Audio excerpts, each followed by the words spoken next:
Good afternoon from the farmer's garden. I'm one of the farmers and I'm back in the kitchen again.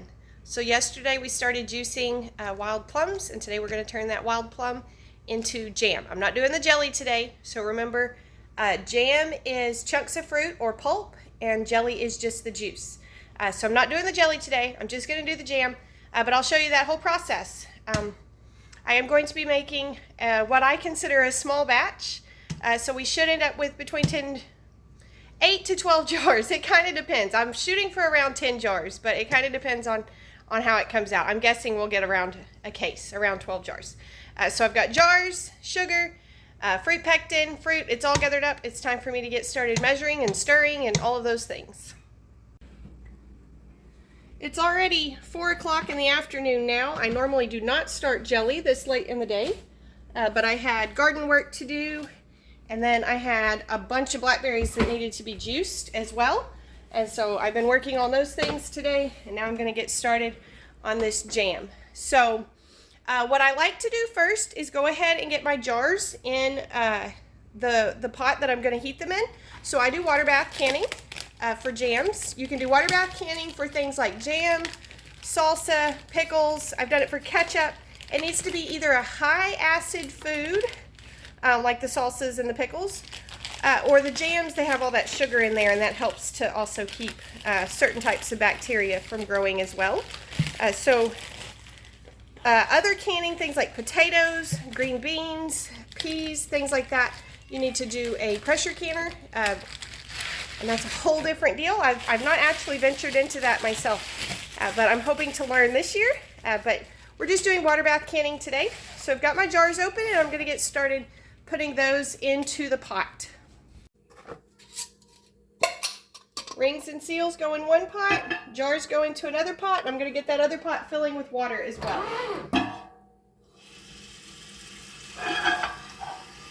So water bath canning, you use hot water to heat the jars enough to get them to seal, and so that's all we're doing here today. It won't take too much. It's fairly simple, pretty straightforward process, but I'm just getting all of these jars into the pot so they're hot, and the seals into this other pot so they'll be hot when I'm done as well. Okay, so this is what this is looking like now. The jars are in here, and I just put water until it's just kind of barely coming up over the tops. Sometimes even a few of the rims are poking out of the water, because once we fill the jars and put them back in here, we don't want to overflow the pot. But we want our jars to be able to get nice and hot. So I'll put a lid on that, turn it on, and same thing with rings and seals. We get them over here, and we'll put a lid on them and get them turned on as well. And now we're ready to start measuring our fruit. So this recipe is going to call for 5 cups of crushed plums, cooked plums. So this is what that looks like. I'm going to grab a ladle, and we'll fill up our cup measure.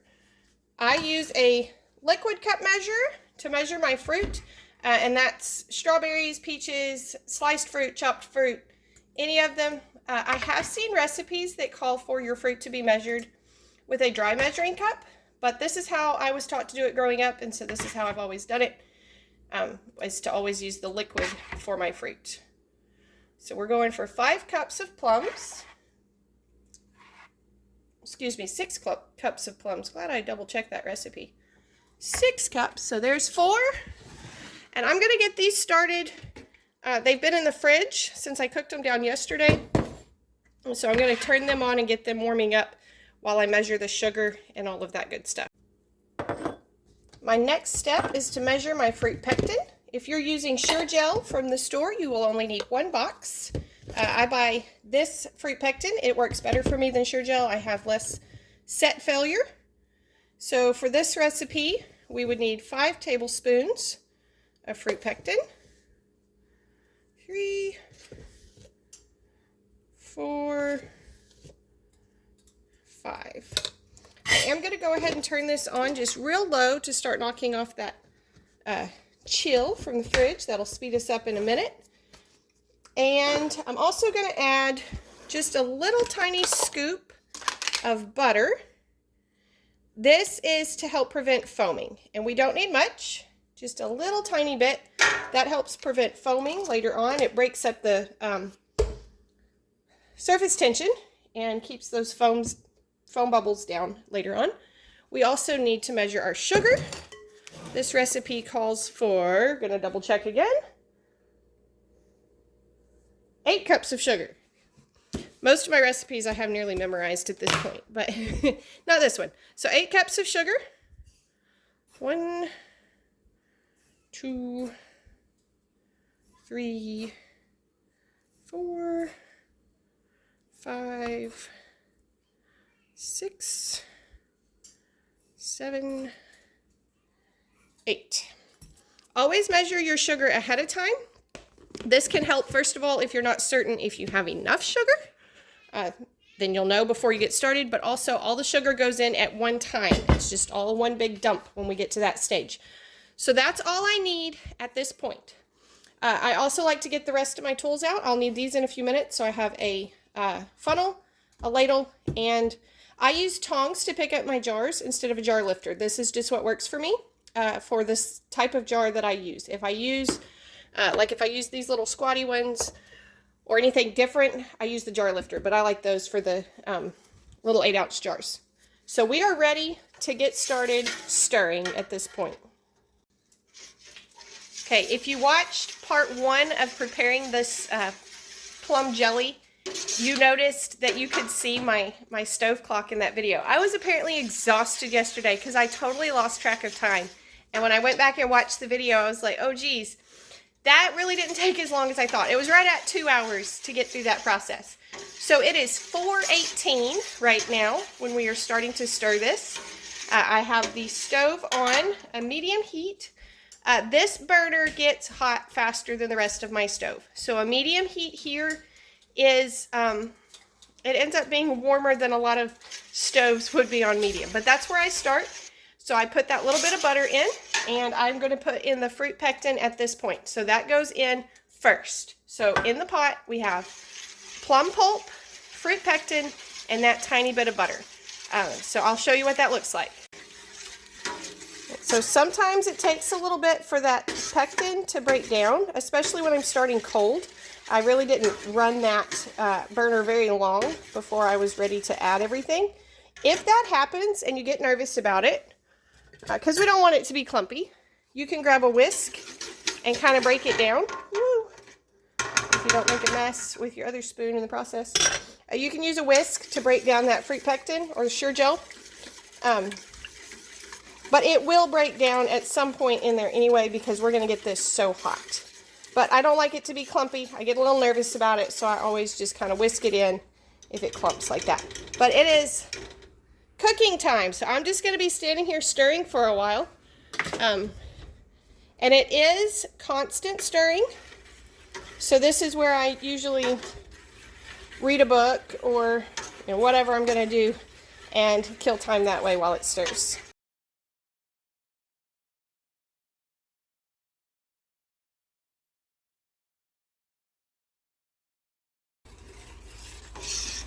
All right, so it's been about 10 minutes of stirring. This is really getting steamy and I'm starting to hear it bubble every once in a while. So I'm going to go ahead and add the sugar. Some people say to bring it all the way to a full boil. Some people say a simmer. This is what I do.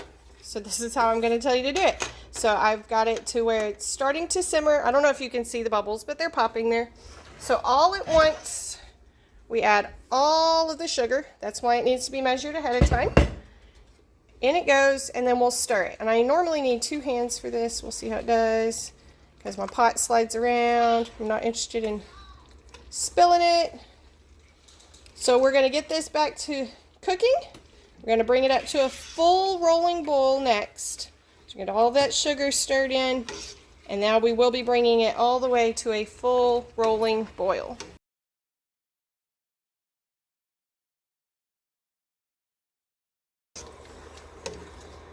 All right, it's been another 5 minutes or so. I did turn this up. It's all the way to high now. You can hear the jars are starting to kind of clatter over there. I like to get them up to a good boil. That way I know the water is boiling when I'm ready for it. And we're steaming good, but we are not bubbling yet. So still lots more stirring to go. Okay, we are about 20 minutes into this process of just the stirring, and this is starting to bubble. I don't know if you can see that through the steam, but this is starting to bubble. So we want to get this to where those bubbles do not stop, even when we're still consistently stirring. And as soon as we get that big full rolling boil, we will set a timer for 1 minute and boil for exactly 1 minute, and then we'll be done with the stirring part and ready to put into jars. Alright, if you can see through the steam, we're at a good full rolling boil here. It is really bubbling. So I'm setting the timer for 1 minute. And we cook this for exactly 1 minute. And that, you can measure temperature and all of those things. There's lots of more complicated recipes, but this is exactly how I learned it growing up. This is exactly how I made all our jam as long as I've been doing this, and it works great. So here's that big full rolling boil. We're going to cook for 1 minute. Then we will turn off the burner.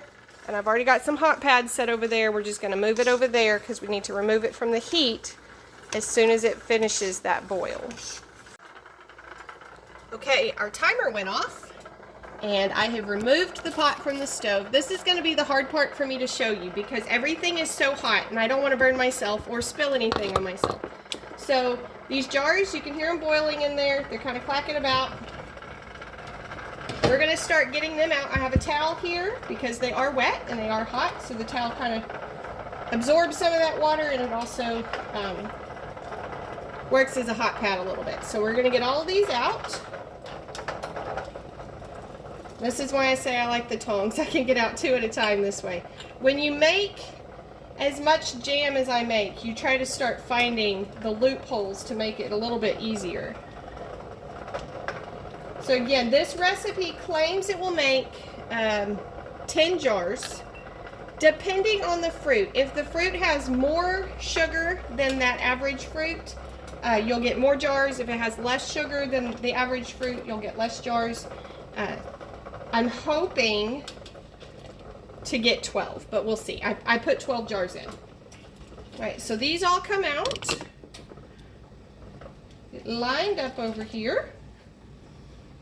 I don't know if it's necessary or not, but I always kind of scald off my funnel, just any little things that are on there. And same thing with my ladle.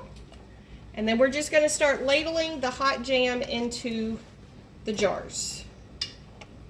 If you have a jam that has chunks in it, for example, our scorpion spit jam that has big chunks of pepper in it, you can let it cool slightly before you begin to ladle it, and that way the jam doesn't all float to the top, or the chunks don't all float to the top. Since this is more of a pulp and less chunks of fruit, it does not matter at all. And so we're going to just start ladling. We're going for 1/4 inch head space. So the head space is the distance between, ooh, that jar is hot, where the jam finishes and the top edge of the jar. So we just want about 1/4 of an inch between where the jam fills it up and the top edge of that jar. So we'll fill all of these, or as many of these as we can, hopefully all.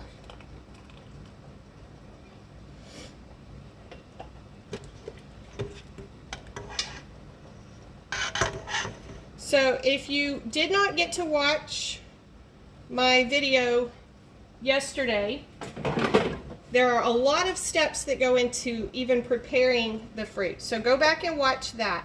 But this has gone from fresh picked yesterday, 25 pounds of plums. The plums are brought in and simmered with a little bit of water to get the fruit to burst and let all those juices out. Then we mash the fruit, strain the pulp through a berry masher or a sieve, strain it again through cheesecloth or a towel, and then that gives us the juice for making jelly. This was the pulp that was left that would not go through that cheesecloth. And so this has not really chunks of fruit, but it has the mush, the flesh of the plums in it. So this was 6 cups of pulp, 8 cups of sugar, 1 box of Sure Gel or 5 tablespoons of fruit pectin, a teensy bit of butter,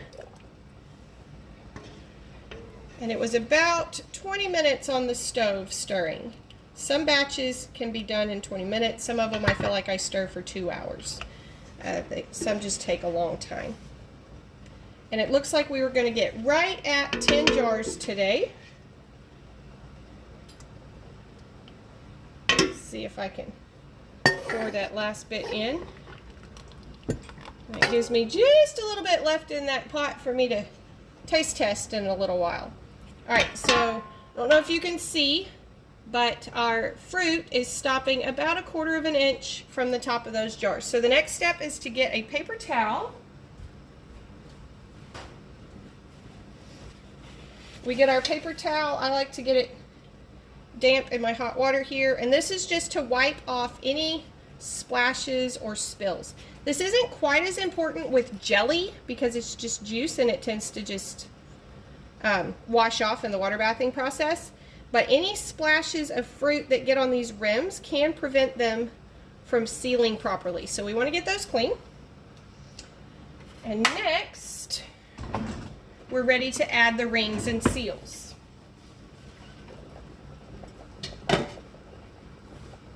So there's no way for me to stop this or show you this in any sort of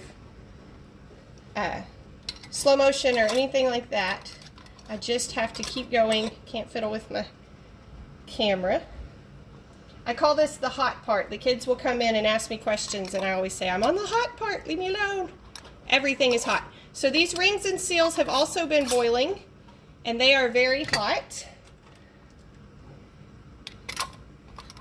We're going to put those on, and we just want to go for finger tight. You don't have to really clamp them down. They will suck down a little tighter, and you'll be able to tighten that ring after they cool. I'm going to move those 2 that didn't get filled, so they're out of my way.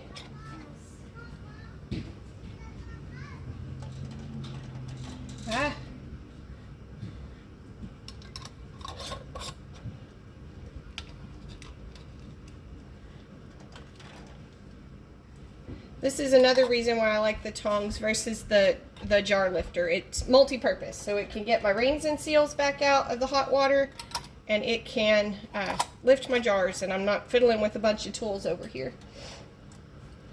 So 10 jars exactly. Beautiful color. And then these are going to go back into this water bath. So this burner is still on. The big pot that I pulled all the jars out of is still on, and I'm going to set all of these back into the water.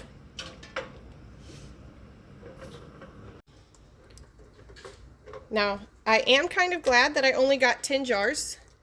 This particular pot usually only holds 10 jars once I get the rims on them. It'll hold 12 to get them warm for me, but it won't hold them once they have the rings on them. So we're going to put those back in here. You can see now that there's quite a bit more water over those tops. You want at least 1 inch of water over the seals. Then we're going to set a timer for 10 minutes. Put a lid back on this pot, and that's going to be the water bathing process. So while that happens, we get to clean up part of the kitchen. While that's in the water bath, before I wash any dishes, I'm going to go ahead and give it a sample. So you can see it came out a really pretty color. Whoop, I'm going to make a mess. Really pretty color. It's as good as I remember it. It always is. And it's already starting to set, which is a good sign. Every once in a while I have a batch that doesn't set. And what I do with those, I either sell them as sauces that people can just like pour over pancakes or ice cream, or I have kind of come up with my own methods for recooking them. There's a lot of different ways you can recook them. But I've done that some. But this one looks like it's going to set. It's already kind of thickening up, and it's not even cool yet. So that's awesome. So I'm going to let everybody come in and sample it, and then I'll get the pot washed. Very good. Okay, our timer has gone off, so we can turn off that water now. That lid gets hot. Now we get to remove the jars from their hot tub here. They have finished their bath. We put them back on the towel. And as these cool, we will begin to hear those lids pop sealed. Sometimes that happens within a few seconds of bringing them out of the water. Sometimes it takes a few minutes or even an hour or so. All right, one of them vacuumed, but I did not hear it pop yet. So what happens is, as the air cools that lid, the air inside the jar cools and contracts, and then that is what pulls that lid closed. So the air, that head space that we left, that little bit of air pocket that was there, that air contracts, and that is what snaps that lid down. So if you ever get a jar that you make or that you buy from us and that button has popped back up, that jar has gone bad. If you got it from us, please let us know. We'll get you a new jar. But that's what happens there, is that air contracts and pops the lid down. So there you go. I told you I was starting this at 4 o'clock. It's 5 o'clock now. I just took the jars out of the water. So that's what it takes. Did you hear it? Did you hear it pop? I love that sound. So that's what it takes to make the plum jam, or nearly any jam. Making jam is really not that difficult. It's a lot of steps, it's a lot of mess, it's a lot of dishes, but it's not rocket science. You can do it. So anyways, there you go. Hope you enjoyed your visit to the farm today. Hope you learned something. Y'all be sure and tell your friends about us, subscribe to our channel, and come back when you can stay longer.